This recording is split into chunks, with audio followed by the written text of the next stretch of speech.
Erokamano kuom edukete Ramogi TV wadhi e county ma Siaya sub-county mar Rieda kod Bondo e county ma Siaya oyangore ni emotele landruok mar tuo mar Kachocho bilharzia.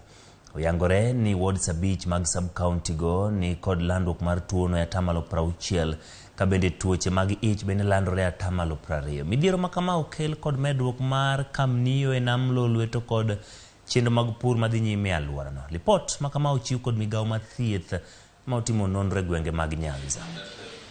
We don't go the routine way we do.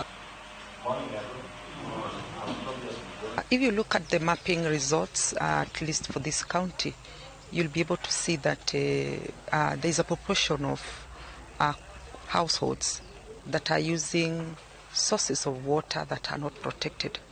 So about 60% are using unprotected sources of water. These unprotected sources of water are like springs that are not protected and other surface waters. So I would recommend on that aspect that the county government comes in to ensure that community members access water that is protected. We had 10 out of 30 wards having a prevalence of 2% and above for bilharzia, and wards that have 10% and above. This is according to the WHO threshold for us to intervene interventions. We had around 5 wards. And looking at the endemicity of this place, we were able to see wards that are bordering the lake mostly are having very high prevalence. Areas around Bondo.